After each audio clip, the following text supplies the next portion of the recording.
So walk me through the day that you got into that your bird went down.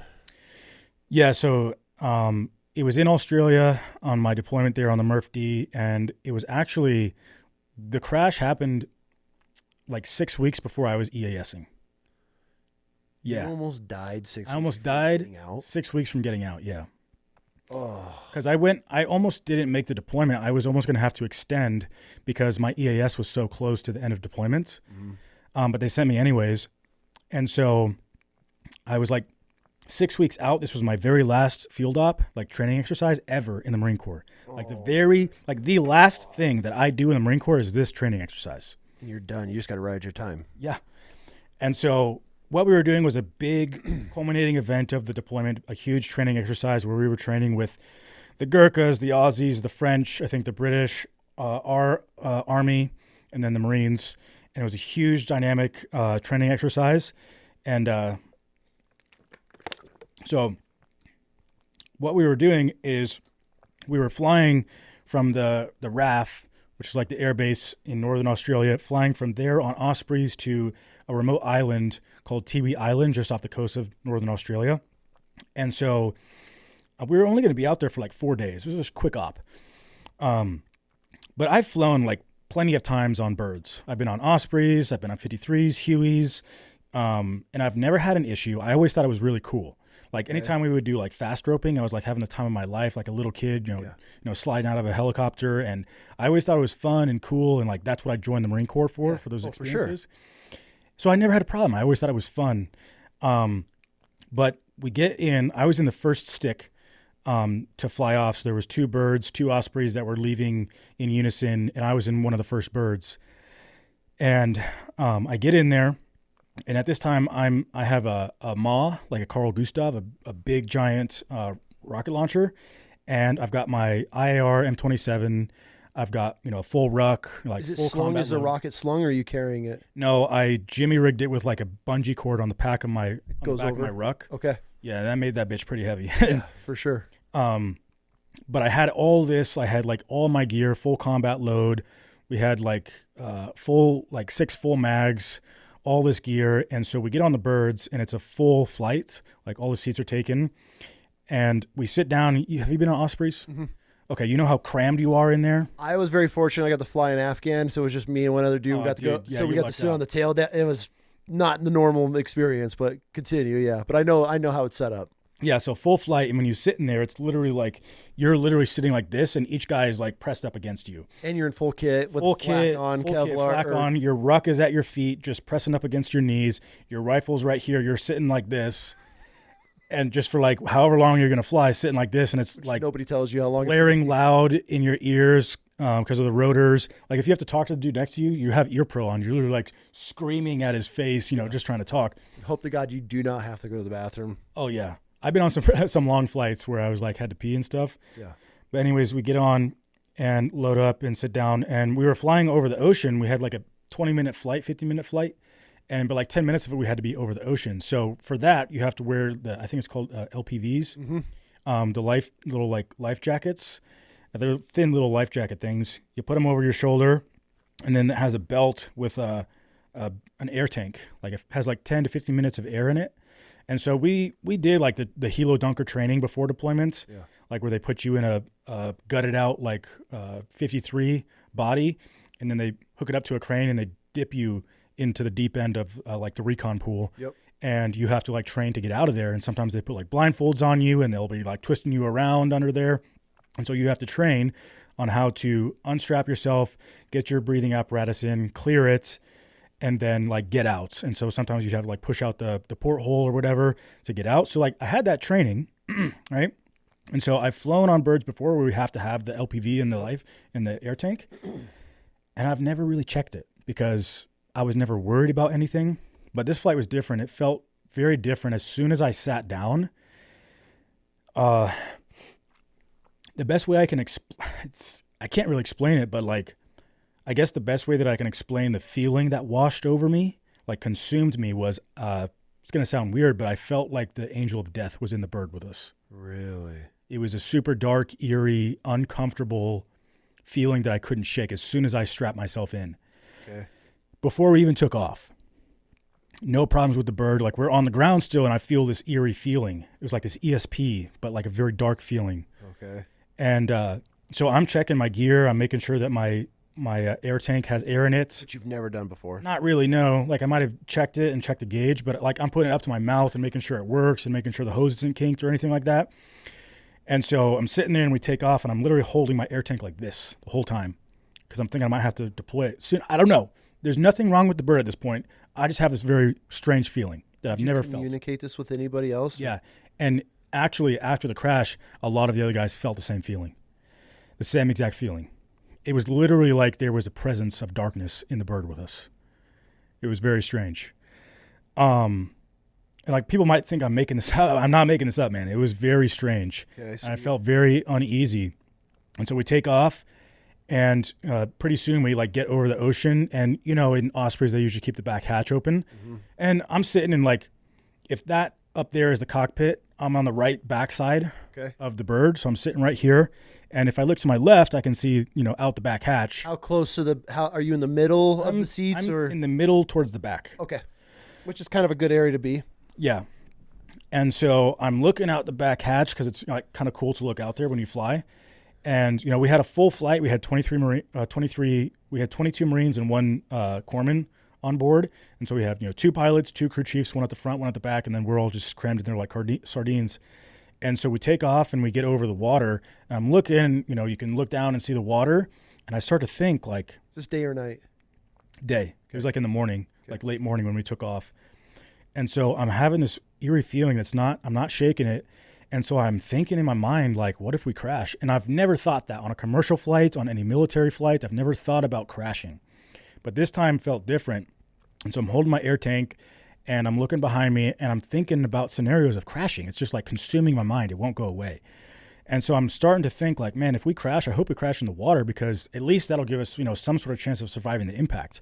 But then I start thinking like, oh shit, if we crash in the water, there's like sharks and saltwater crocs in there. Then I'm gonna have to figure out what to do.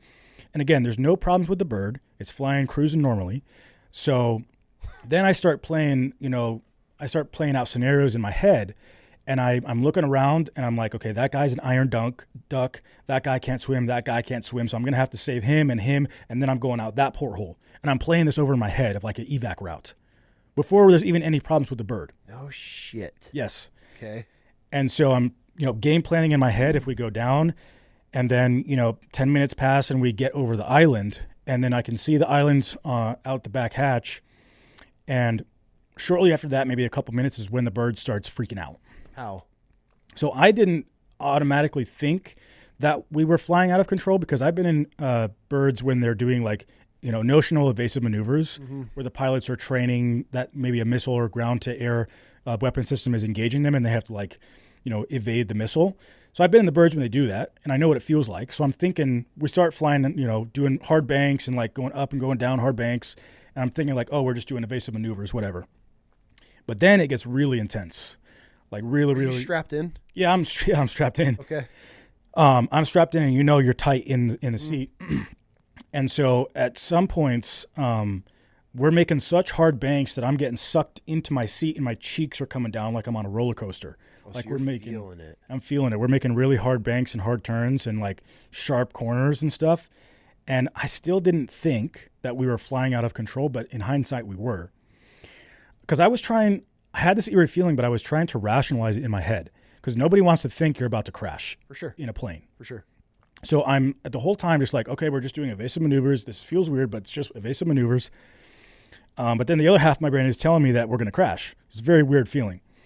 And so at one point, we're flying over the island, and we're literally flying like this. We're like this on our side, and I'm sitting on my back. Like I'm laying on my back. So you're looking at dudes above you. Yeah. I'm looking at the dudes sitting in front of me, and they're facing downwards. They're hanging like this, and I'm sitting on my back in the back of my seat. Like, this is not normal. Yeah, and then I look over my shoulder. There was a window right behind me, and I look over, and you can see a straight shot to the ground. Straight shot. It wasn't at an angle. It was a straight shot, because we were flying like this. Is this side. The point you knew you were... Nope. I still was trying to rationalize it, because I didn't want to think we were crashing. So you're flying like this. Yeah, almost inverted, yeah. And you're still not thinking that you're crashing in this helicopter. I thought it was weird and sketchy. Okay. But I didn't, like, my brain never wanted to tell me. For sure. That you're I was in a training environment, so you don't know what's going on. I get it. But it definitely felt sketchy, I'm not going to lie. And then as we're flying like this, we start to correct ourselves and come back to, like, parallel with the ground. All right. And as we're coming parallel, we're getting closer and closer and closer to the ground. And I'm like, okay, we're about to land. But we're flying over the island, and we're flying over like the forest part of the island. So there's just trees under us. And I'm looking out the back, and I see tops of trees. How close? It gets closer and closer and closer. So we just keep flying closer and closer and closer to the top of the trees. And I'm thinking, like, man, we're coming in hot. We're doing like a hot LZ landing or something. But we're not slowing down. And if you know how Ospreys operate, they don't land like airplanes, like on a runway. They hover down. Yeah. They can fly like an airplane when they tilt the rotors forward. The whole point is to land vertical. The whole point is to land like a helicopter. Yeah. To slow down and come down vertically. So we're coming in really hot, and we're getting closer and closer to the ground. And I'm like, man, we're going to do like a really hot landing. And so we just get closer and closer to the top of the trees, and my eyes are glued out the back hatch. And I can see the top of the trees, and they're getting just closer and closer and closer and closer. And all of a sudden, the back of the bird starts clipping the top of the trees. And I'm like, holy shit, we're going to have a hot landing. I'm still trying to rationalize it. A couple seconds later, we're fully in the trees, ripping through the trees. And that's the first time when I was like, I'm dead. I was like, I'm dead. I'm dead. No more rationalizing it. I'm going to die in a couple seconds. And it clicked in my mind. I couldn't rationalize it. I couldn't escape that thought anymore. Yeah. And we were ripping through the trees. We're getting pretty close to the ground. So now you're feeling the trees. Oh, the whole bird's shaking like this because we're in the thick of the trees. The whole bird. Oh, my We're ripping trees down. And are the props hitting trees at this point? Or can you hear that? Or I can hear the rotors ripping through the trees. The rotor, sorry. Yeah, I can hear them just ripping through the trees. Which chopping is loud. Yeah. Like a chainsaw, just chopping through them. Are other dudes picking up on this? Dude, I don't know. I was man for himself at this point. Yeah, I was just like, I'm about to die. Okay. And so I remember the last thought that I had before we hit the ground was I was thinking about what death was about to feel like. So we're ripping through the trees, and I probably had, I don't know, 1.5 to 2 seconds for this thought to pop into my head. And the thought was, there's going to be 3 outcomes of what I'm about to experience. Number 1, we're going to hit the ground and blow up, and I'm just going to blow up. Number 2, we're going to hit the ground, and we're going to tumble and barrel roll, and I'm going to get crushed in here like a pop can. Mm-hmm. Or 3, we're going to hit the ground, and we're going to get torn up, and I'm going to get torn from limb to limb. That's going to suck. And so that's what's going through my head in the last, 2 seconds of us ripping through the trees. And I'm just sitting there waiting to die in a very, assumingly painful death. And then we hit the ground, and the impact is if you've ever been in a car crash, nothing compares. I've been in a few car accidents, and there's no impact that I can compare it to. Do you remember if your eyes were open or closed? I think they were open. Okay. Because I kind of knocked out. I went out for a second after we hit the ground. You guys, boom. Hard. I mean, we weren't slowing down at all, man. We didn't slow down at all. I mean, we were falling. Yeah. He was control falling. Okay. Yeah, controlled fall is probably the best. Yeah, it wasn't a landing. It was like a controlled fall out of the sky. And so we hit the ground super hard, and we slide for about 100 yards, and we're just ripping down trees. And we come to a stop, and I just think, holy shit, I'm alive. I just think for that split second, holy shit, I'm alive. But I'm getting thrashed around. There's gear flying around. For sure. And then I kind of come to, and as soon as I open my eyes, I can't see shit. You put your hand this close in front of your face, it's all black, smoke, and dust, just consuming the cabin. You can't see anything. But then, split second later, I see orange glimmer coming like this. Flame? Flame, yeah. An orange light's coming fire? through. An orange flame is coming closer and closer to me through the haze of the smoke and the dust. And as soon as I realized I was still alive, and we stopped sliding, I unstrapped myself, and I just started shouting, "Get the fuck out, get the fuck out." And everybody was, shouting, "Get the fuck out, get the fuck out." Because my next thought was I survived the impact, but I'm about to blow up. Yeah. And I'm ripping my stuff off. I'm trying to get up. There's packs all over me. I'm pushing packs off myself. I'm climbing over packs. I can't see anything. You can't see anything. So I know the back is that way. I start climbing towards the back. And the whole time, man, I'm just frantically climbing over packs and thinking in my mind. It's like a timer ticking, like you're about to blow up. You're about to blow up. You're about to blow up. You're about to blow up. And I'm just fucking frantically trying to get out. And so I see daybreak out the back hatch through the smoke. And I jump out and I sprint like 25 yards, straight shot, 25 meters out past the crash. Because I'm thinking like there's going to be an explosion behind me. And so I get out like 25 yards, and I'm like, where are the rest of the guys? So I turn. First one out? I don't remember because it was so much chaos. I was one of the first out. Okay. I do know that. But you shouldn't have been, being where you were sitting. There should have been a group of guys ahead. I mean, you had probably... Theoretically, yeah. In theory. So yeah, maybe they were struggling with their gear more or something. Yeah, well, now you're probably processing like, oh, fuck, these dudes are all still in here. Yeah, that's what I was thinking. Because I was thinking, my whole thought process was like, I'm about to blow up. Get away from the fucking bird. Sure. And so I sprint like 25 yards, and I turn around, and you can't even see the plane. You can't even see anything. It's just black smoke and fire. And I can see from a pit of fire and smoke, guys just jumping out, guys being dragged out. And so I run back, and there's guys being like firemen carried, guys being buddy dragged. People are banged up. One of my buddies had a broken rib, and he was being carried by two guys. So I went up, and I was like, hey, push further back. We need to go further back. And so as I'm like kind of directing traffic, telling them to push back, all of a sudden I see the crew chief being dragged by two Marines. It was one of the lance corporals and one of the platoon commanders. So a LT and a lance corporal were dragging this guy, the crew chief, and he was knocked out cold. I ran up to them, and they were dragging him, and he's just there like a limp noodle. And I go up to them, and his eyes are rolled back, and he's knocked out cold. And they set him down probably 25, 30 yards out. And I'm like, you guys got to push him back further. Go back to where everybody's consolidating. And so that whole commotion happens. Everybody kind of gets out and consolidates like 80 to 100 yards back. And then from there, it was just triage, accountability, and pass up 9 lines. And so... Did you get everybody out immediately, or were there still like once you... No. So we all pushed back. And we consolidated, and we started going into like triage of all the casualties. Guys had broken legs, broken bones, broken arms, concussions. Guys were knocked out. And so we're just doing accountability to figure out, like, you know, all the team leaders, head counts, just doing head counts. And so we get like my platoon and my squad. We got our squad and our platoon up. So we had all of our guys. And then I'm asking like, a couple guys were asking like, hey, did you see where the pilots went?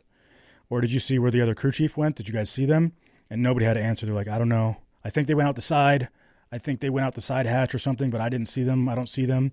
But we're like 85 to 100 yards back, and you can feel the heat of the flames. How much of the bird's on fire at this point? All of it, bro. So the bird that was flying in front of us, I had, some of my best friends were on that bird, and they were flying in front of us. They had a bird's eye view of everything. They got to watch you out of the back of the Osprey, your Osprey, go down? They had a bird's eye view of the whole thing. Oh, my God. And I was told by multiple people on that bird that when they saw us crash, it was a plume of a mushroom cloud, fire, and smoke that went like 300 feet up in the air. And like we were engulfed by fire and smoke. And they thought, holy shit, our friends are dead. Yeah. Like no survivors. So you guys didn't like come in. Oh, no, you no. just controlled fall. How fast? How many knots do you think you guys were going? I looked it up. We were going about 370 miles an hour. You hit the ground at 375 miles an hour? From the research I've done of how fast they move when they're flying with rotors down, yeah, it was about 320 to 375. 200 miles an hour. Yeah. Oh, my. And that thing... Holy shit, So dude. the explosion, like we blew up on when we hit the ground. Like I survived a gigantic explosion. I don't know how. But we got out, and the bird in front of us, like my friends, thought they just saw me die. For sure. And the crazy thing is we were on that island for 4 hours before we got evac'd, and the whole company didn't know any of our status. So probably because I went to the hospital after, they didn't get like names back for hours, like up until late in the night. All my friends, basically that whole rest of the day, thought I was dead. So like guys were crying. Like my phone was getting blown up on like text messages from my buddies asking if I was alive and stuff. And I couldn't reply for like 6 hours later. They all thought I was dead. They thought we were all dead because when the first transmission over the radio came, what is it, like routine? Routine, because there's like a system of like triage. Oh yeah, the routine. Routine can be like they're fine or they're dead, and there's no need to get them. Yep. So they heard like 19 routine. So in their minds, 19 dead. Yeah. Just watch his bird go down. Mm-hmm. So for like 6 to 7 hours, they thought 19 of us were dead. And you guys have no comms because everything's inside in this flaming crash. Well, we had green gear. The RO lost his radio, but the squad leaders, the section leader, and the platoon commander had radios. Okay. And so they were and comms were not good there. We were on a remote island, like off the northern coast of Australia. We did not have good comms, and we were basically just like sending up 9 lines and trying to get like we were communicating with the Aussies, trying to get a bird to do a hoist 𝐃𝐨𝐧'𝐭 of some guys. And so, I mean, long story short, the pilots and the crew chief in the front, they never made it out. The hope in our minds is that they died on impact. They died on impact is what we hope. And there was one report from one of the Marines there. I didn't see this, and to my knowledge, nobody else saw this, but one Marine said that he saw the crew chief walk out. He saw him walk out. And so the running theory is that the crew chief at the front walked out and then realized the pilots were still in there, and he went back in the gunner's hatch, the gunner's door. It never came back out. It never came back out. But there were multiple guys that tried to run around to the front, and I mean, the bird was like, the flames were moving like this, man, because of the jet fuel. Oh, for sure. Moving through the bird like that, like I was almost on fire. Like it was moving quick. And so some guys tried to, as soon as they walked out, they tried to go around to the front, but they couldn't even get more than like 15 meters without like melting. Oh, yeah. Yeah, so there was no way. I mean, they were engulfed in like 15 feet of flames all around them. There was no way to get in there. Especially if you're a training exercise. I mean, I don't know if they had a full load, but I'm sure they had enough fuel, and then you guys weren't in the air that long, it sounds like. So you probably had a ton of fuel in that bird when you guys hit the ground. When the report came out, it was over the fuel was more than it was supposed to be. And that was what caused it? What they caused said the in wreck? the report. They said in the report that's part of the reason. Just too heavy. It was too heavy. They were fighting it the whole time. Yeah. Because I mean, Ospreys are notorious for having problems, right? 100%. I was gonna say, in my early days, that's when they were all crashing and killing all those Marines all the time in the early 2000s. Yeah. But then they went a stretch for a while. I mean, you hear things here and there, but I mean, they're I don't want to say notorious, but they are. They definitely have the reputation to like just fall out of the sky.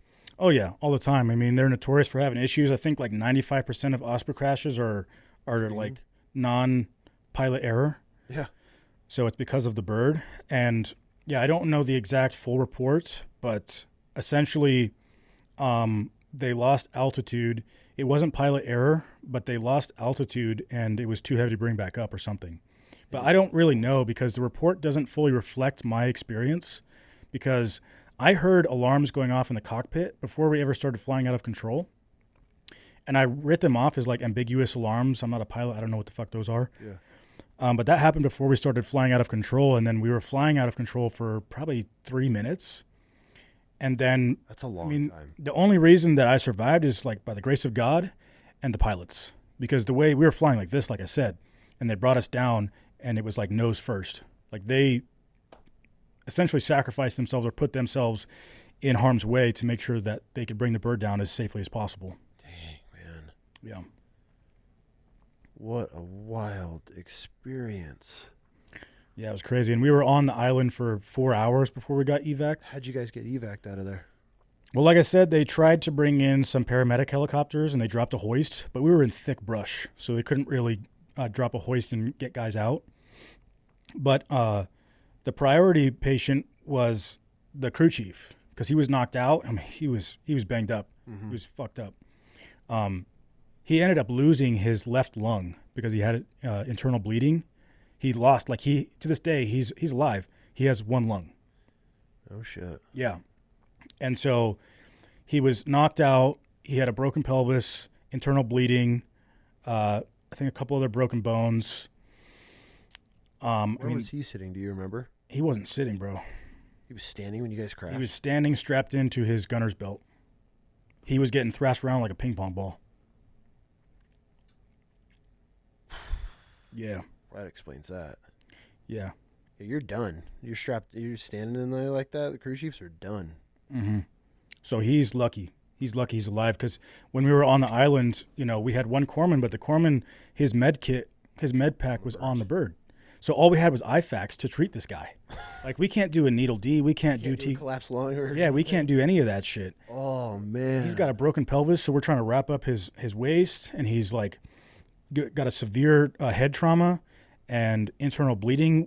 He had a tension pneumothorax, so we knew he had something going on, but we couldn't release the pressure because we didn't have needle D. We didn't have nothing.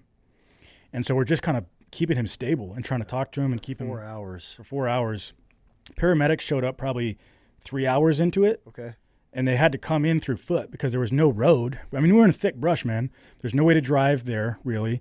They couldn't drop a hoist. They couldn't land anywhere. So they had to run in from who knows where. And these are just like Aussie paramedic guys. And they run in. And I remember because we were standing around him for a while as they were operating on him because they did they tried to do a needle D, but it didn't work. And then they did like 2 insertions and chest tubes. Yeah. So they slit open in between like his ribs right here. Mm-hmm. And you could see they made a big incision. And I was standing there shading him with my blouse. A bunch of us took our blouses off because it's hot. And we had like a tent of our blouses around him while the paramedics were working on him. And I could see his fucking lung. I mean, they were working on it, sticking their fingers in there, getting the chest tubes in. And he was green. Like they ripped his camis off. He was just in his underwear, and his feet were like a white green color. And I thought he was dead. I thought I was just standing there looking at a dead guy. But they got him out about 3 hours and 45 minutes into it, and he was in the hospital. He was in a coma for like 2 months. He lives like 45 minutes away from me now. I see him every now and then. Oh, that's cool. Funny dude. He makes jokes of it. He's got one lung. He had a infection when he was in the hospital, and it like destroyed the nerves on one side of his face, so he looks like Two-Face. Oh God, poor guy. Yeah, he had an infection like in his fingers, and he lost like half of one of his fingers. I mean, he is fucked up for life. He's gonna have lifelong injuries. He has one lung. The Marine Corps is like 30% VA rating. Yeah. Service connected. Poor guy, man. Good Lord. So then we got evac'd out of there, and we all went to the hospital. Like, luckily, I was one of the least banged up guys. I had a TBI, and the crazy thing is, like, for all 4 hours on the island, I didn't feel a thing, dude. No pain, because the adrenaline. For sure. Didn't feel any pain, but I was in pain for weeks after. And then there was a guy, one of our machine gunner section leaders. This dude had 2 broken feet, but he was literally sprinting around checking on his guys. Couldn't even feel it. He was literally sprinting around on 2 broken feet for like 4 hours and didn't feel a thing. How many spine injuries from hitting the ground that hard? One guy, my squad leader, got med sept because he had a herniated disc something really bad. Not a herniated disc, but like his back's messed up for life. Yeah. He was one of the priority casualties. He had to be airlifted out because he couldn't walk. Guy with a broken rib, guys with broken arms, broken legs, concussions. Some other guys got knocked out, but they came to. I was luckily one of the least banged up guys. I had like my TBI, banged up back, banged up legs, like cuts and bruises type of stuff. And then like the most unreal whiplash. Oh. Yeah, like I had to turn like this for like 2 weeks. Oh, I couldn't even imagine what your bodies went through. They airlifted us. They flew us out. They flew like a police plane, like one of their like police planes onto the island. And dude, I just survived a plane crash, and now I got to get on a fucking plane and fly back over. I can't tell you how scared I was on that plane, bro. Yeah. It was one of those small little bush planes, and they hit turbulence really hard. And so we're flying out. They come pick us up, And this, police pilot or whatever flies us back to the mainland, and then we go to the hospital, and I was in a neck brace for like a day, in the hospital for like 2 days. And then, deployment was over about 2 weeks later. And then I went home and EAS'd. And they just thanked you for your service. Yep. Oh, and the crash was all my injuries, every single one, not service connected. I just fucking made that joke. Yeah. TBI, not service connected. Back, not service connected. Banged up knees, not service connected. How? PTSD, not service connected. How? You tell me, man. It's like, it's a crapshoot with the VA. It's like, it depends on like who's working your case and how they're feeling that day. Bro, I know dudes that are 100% service connected due to back knee because they didn't have. Same here. And then you got I knew guys dudes like on the deployment that didn't even go on the op that had like next to nothing. They had flat feet and like back pain to claim, and they got 100%. And I got out with 80. But have you fought in it? I mean, you still you'll get 100. I can't. I've just been lazy to do it again. Yeah, you got enough. But damn, bro. Yeah. And here you are just putting yourself back together, and they're like, "Thanks for your service." Yeah, pretty much. I mean, I got out like a month later, bro. When I got back to the States after deployment, it was all like EAS paperwork, checkout paperwork, turn in my SIF gear, all that stuff. Did you?